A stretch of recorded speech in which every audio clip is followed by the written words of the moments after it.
wa bika nahya wa bika namutu wa ilaikan nusyur.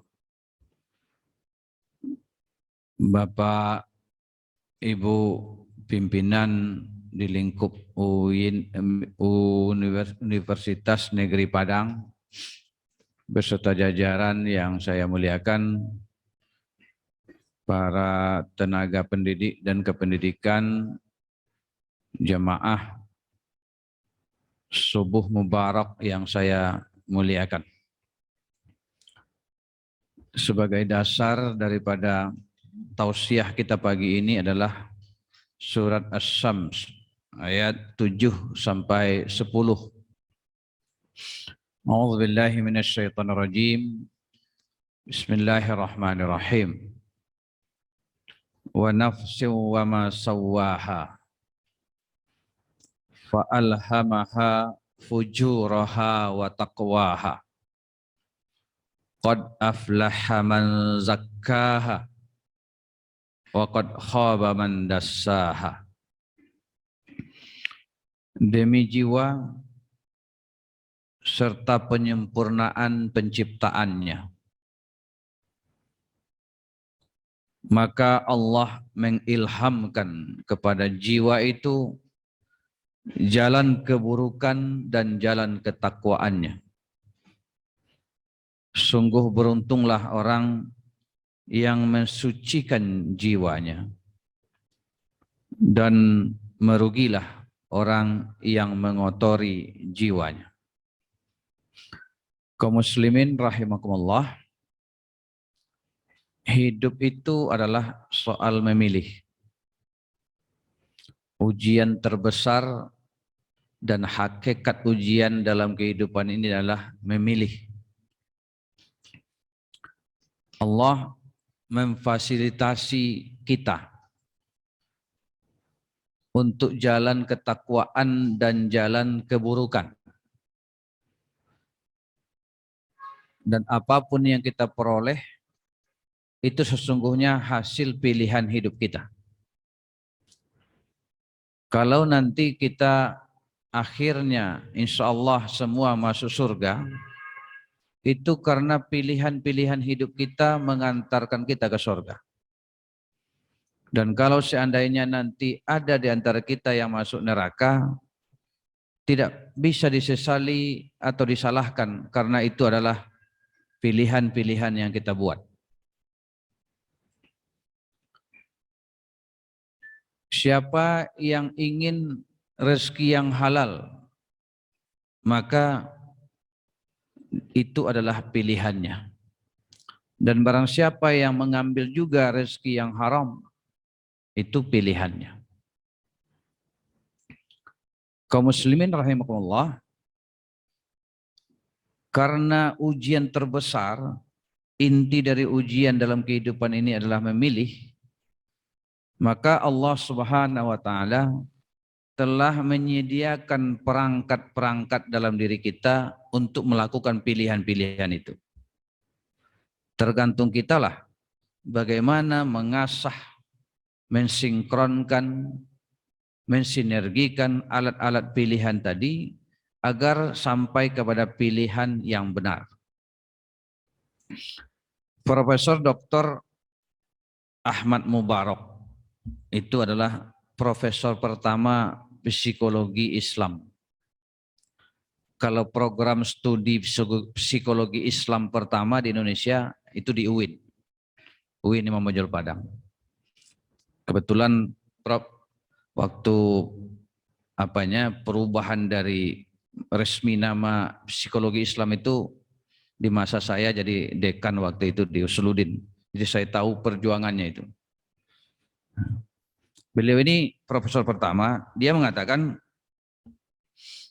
di dalam diri kita ada fungsi-fungsi psikologis yang berujung kepada pilihan-pilihan hidup itu. Apa itu? Pertama, akal. Akal itu fungsinya adalah untuk menunjukkan arah. Ya. Jadi akal itu untuk mencerna dan menunjukkan arah. Seperti pada mobil itu adalah lampu. Dan itu tergantung kepada siapa yang mengendalikannya. Kalau tadi orang yang ingin mencari rezeki yang halal, diperintahnya kepada otak, cari cara mencari rezeki yang halal. Maka otak akan memutar aktivitasnya untuk menunjukkan ini cara yang halal, ini cara yang halal, ini cara yang halal. Tapi kalau yang memerintah itu adalah orang yang mengatakan, ya silahkan aja, pokoknya halal haram ambil. Maka otak itu akan memikirkan, nah, ini ada rumah nih, yang pengamanannya longgar, bisa dicongkel, ambil, mencuri, merampok. Wah ini manajemen keuangannya longgar ini, bisa ditembus korupsi. Akal itu memikirkan apa saja, mau yang benar, mau yang salah, itu tak peduli. Akal itu netral. Jadi akal itu menunjukkan cara, menunjukkan arah. Itu yang pertama. Nah, tapi akal penting. Semakin cerdas akal seseorang, semakin mudah dia mencari jalan-jalan. Makanya di dalam agama disuruh kita mengasah akal dengan ilmu. Di Thalabul ilmi faridatun ala kulli muslim, kata Nabi. Menuntut ilmu itu kewajiban setiap muslim. Karena dengan ilmu dia akan mudah mencari cara. Dia akan mudah memajukan kehidupan. Ilmu pengetahuan dan teknologi. Itu yang pertama. Yang kedua, kaum muslimin rahimakumullah, di dalam diri kita itu ada namanya hati. Hati ini sesungguhnya ada dua bagian. Ada hati besar, namanya qalbun. Lalu ada hati kecil, nurani, namanya basirah. Hati besar itu tugasnya menimbang, merasa, memutuskan. Itu hati besar. Apakah hati besar itu selalu kepada kebenaran? Tidak. Tergantung kepada apalagi bagian-bagian lain, organ lain yang mempengaruhinya. Makanya hati besar itu artinya kolbun. Kolbun itu bolak-balik artinya. Qallaba, yuqallibu, takliban. Nah, ya muqallibal qulub, wahai sang pembolak balik hati, sabbit qalbi, tetapkan hatiku ala dinik, dalam agamamu. Jadi hati itu berbolak-balik. Kadang hati menjadi baik, kadang menjadi buruk. Nah, yang selalu benar itu selalu membisikkan kebenaran, bukan qalbun itu, tapi basirah. Nah, hati nurani. Jadi tidak ada akal, ada qalbun hati besar, lalu ada basirah hati nurani. Hati nurani inilah yang disebut dengan ruh. Hati nurani inilah yang menjadi wakil Tuhan dalam diri kita. Dia selalu membisikkan kebenaran. Kalau ada seseorang mau berbuat yang jahat, lalu hati kecilnya mengatakan jangan, ini jahat, ini buruk, ini sesat. Itu yang berfungsi itu adalah hati nurani, basirah. Ya. Dia wakil Tuhan dalam diri kita. Makanya Nabi mengatakan kalau kita ragu, istafti qalbak. Tanya atau minta fatwa kepada hatimu. Maksudnya hati nurani. Hati nurani, apakah bisikannya tentang kebenaran terdengar keras atau sayup-sayup sampai, tergantung kepada kebiasaan kita. Kalau kita rajin mendengarkan hati nurani, mengikuti suara kebenaran, maka dia akan semakin nyaring suaranya dalam kehidupan kita. Tapi kalau kita biasa melawan hati nurani itu, sudah jelas ini salah, dikatakan oleh hati nurani kita, tapi kita lawan juga, kita pendam juga suara itu karena dorongan nafsu, maka makin lama makin terpendam suara kebenaran itu. Semakin terpuruk dia, semakin tersuruh dia, semakin sayup-sayup sampai. Tapi tidak akan mati. Hati nurani tidak pernah mati. Jadi sejahat apapun orang, sesering apapun dia melakukan kejahatan, residivis, tetap ketika dia akan melakukan kejahatan, hati nuraninya akan melarang. Tapi karena hati nurani itu posisinya sudah terjepit dan terhimpit, tidak mampu secara efektif menahan dia untuk melakukan kejahatan. Nah, karena itu Bapak Ibu-ibu, fungsi kita adalah, tugas kita membersihkan hati nurani itu, menguatkannya. Dengan apa?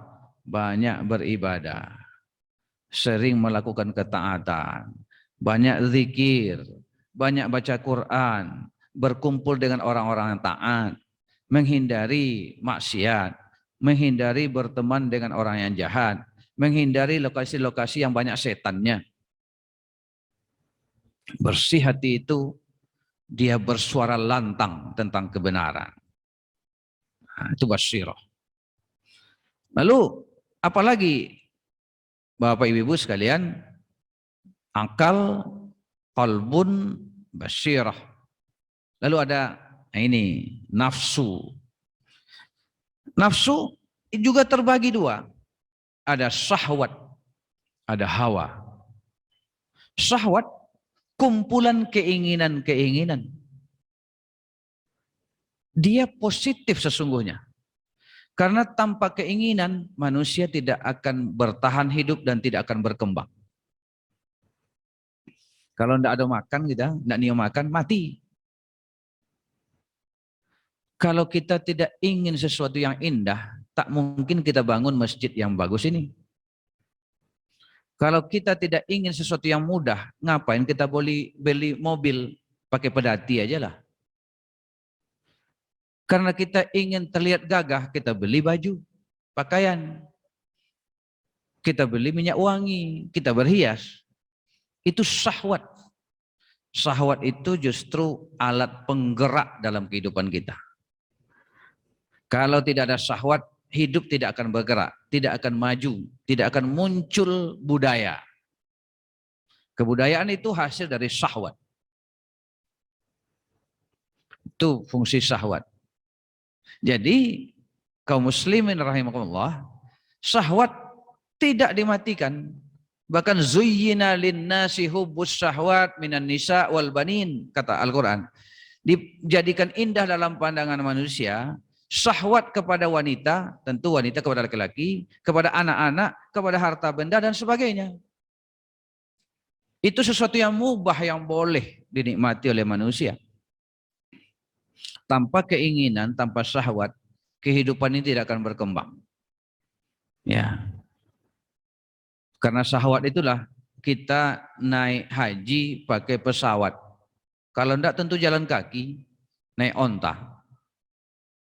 Berapa lama itu? Dengan syahwat itu ke Mekah cukup 9 jam sampai.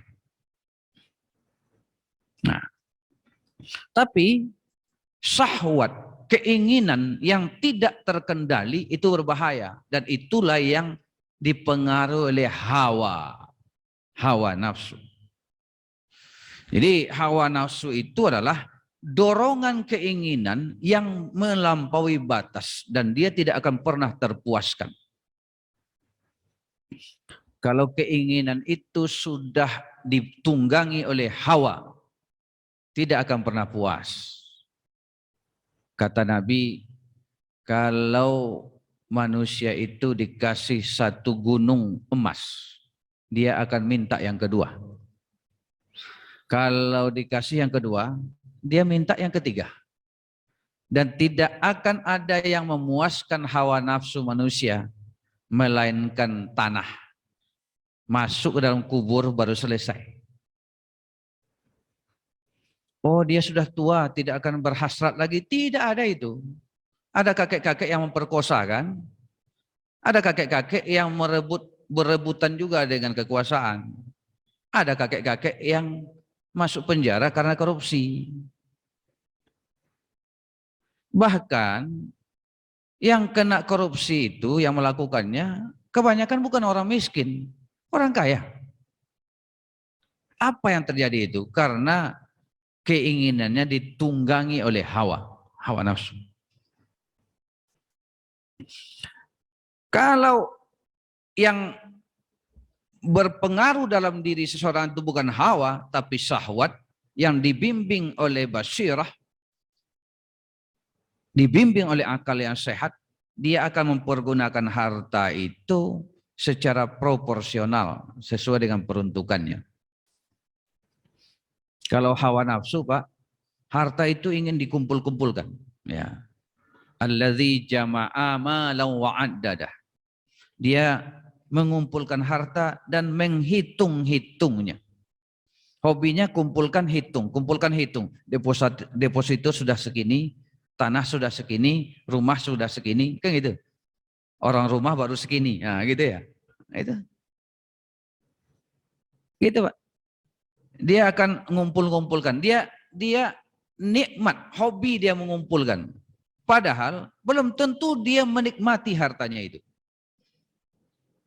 Jadi kata Nabi, manusia itu mengatakan hartaku, hartaku, hartaku. Padahal yang menjadi rezeki dia di hartanya itu hanya 3 jenisnya. Yang dia makan, dia habiskan. Dia pakai menjadi usang.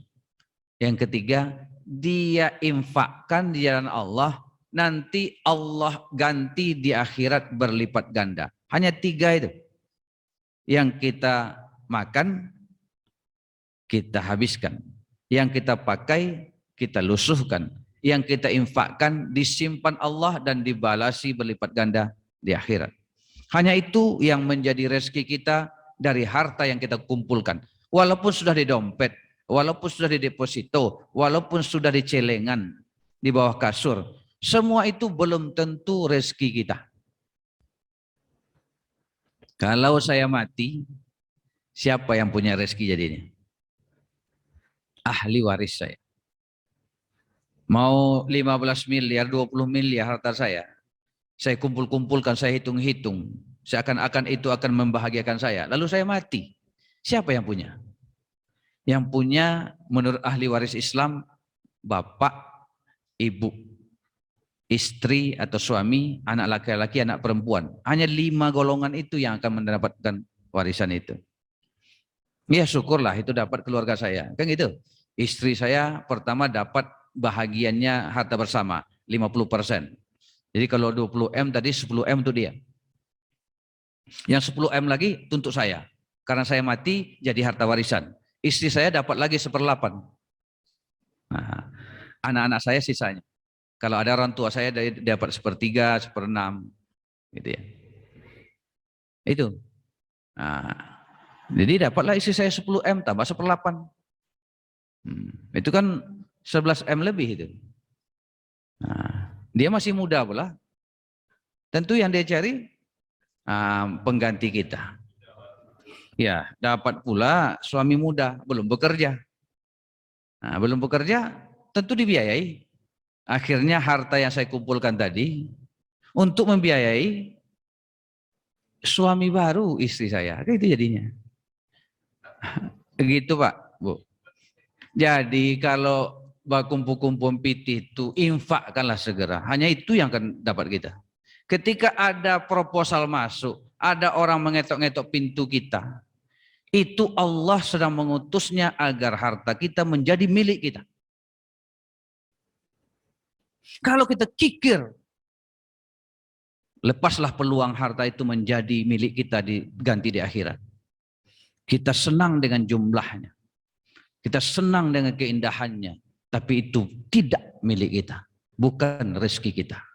Nah, jadi itu contoh bagaimana ketika alat-alat psikologis dalam diri kita tidak dipergunakan sebagaimana mestinya. Jadi kaum muslimin rahimakumullah, sekali lagi hidup itu pilihan. Hidup itu soal memilih. Supaya pilihan hidup itu benar, menyelamatkan kita dunia akhirat, tajamkan akal dengan ilmu pengetahuan, terutama ilmu agama yang akan menentukan nilai-nilai kebaikan dan keburukan. Yang kedua, bersihkan hati, baik yaitu hati besar, qalbun maupun basirah. Dengan apa? Melakukan banyak-banyak ketaatan. Dan hindari kemaksiatan. Berikutnya, nafsu. Yang syahwatnya silahkan, tapi dikendalikan. Jangan sampai dia ditunggangi oleh hawa. Karena hawa nafsu itu innan nafsa la'ammaratun bisu'. Hawa nafsu itu cenderung kepada keburukan dan melampaui batas. Kalau kita sadari itu, kita didik ke semua komponen tadi, dan tiada pendidikan yang lebih bagus kecuali Ramadan. Puasa. Makanya puasa mendidik orang menjadi orang takwa, orang cerdas, hati-hati dalam memilih. Karena dengan amaliah Ramadan dan puasa itu, semua peralatan menilai tadi dididik dengan baik, tinggal digunakan sebagaimana mestinya. Itu saja barangkali yang dapat kita sampaikan pada pagi ini. Semoga bermanfaat. Banyak maaf dan terima kasih. Wabillahi taufik wal hidayah. Wassalamualaikum warahmatullahi wabarakatuh. Waalaikumsalam warahmatullahi wabarakatuh. Ya.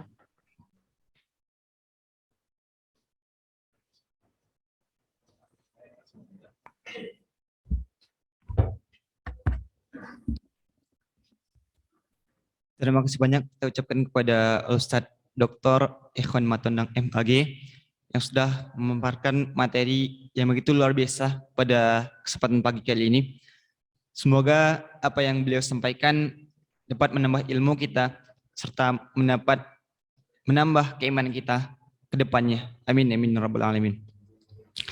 Selanjutnya mari kita dengarkan sambutan dari Bapak Dekan Fakultas Teknik kepada Bapak Dr. Fahmi Rizal MT MPD. Kita persilakan.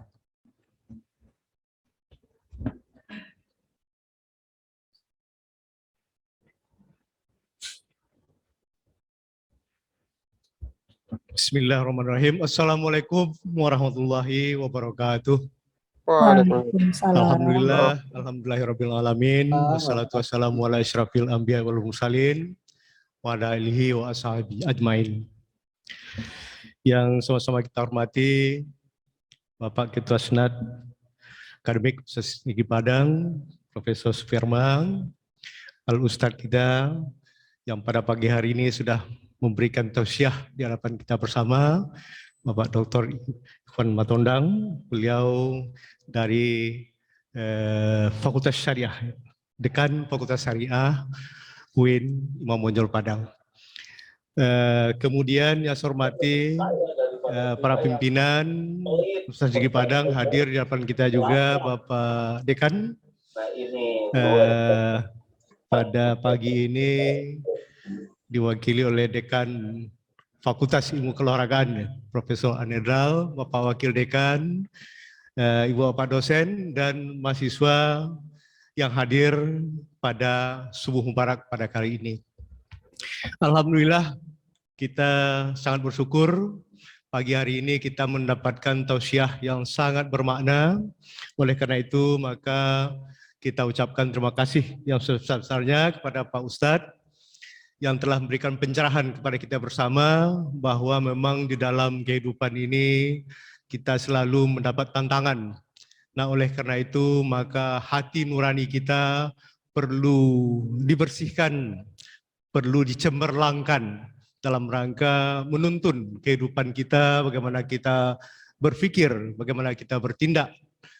Apakah itu sebagai seorang mahasiswa, sebagai pendidik, atau sebagai apa saja profesi kita. Insya Allah kalau hati nurani kita bersih, dituntun oleh keimanan, maka kita akan mendapat keridhaan dari Allah Subhanahu wa Ta'ala. Nah, oleh karena itu, saya juga mengucapkan terima kasih kepada seluruh jamaah yang hadir. Mudah-mudahan ini menjadi amal soleh dan diberi imbalan yang berlipat ganda dari Allah Subhanahu wa Ta'ala. Amin amin ya rabbal alamin. Demikian saja Terima kasih sekali lagi kepada seluruh para jemaah yang hadir, terutama sekali kepada Ustadz kita yang sudah memberikan tausiah di hadapan kita bersama. Wabillahi taufik wal hidayah. Wassalamualaikum warahmatullahi wabarakatuh. Waalaikumsalam warahmatullahi warahmatullahi wabarakatuh.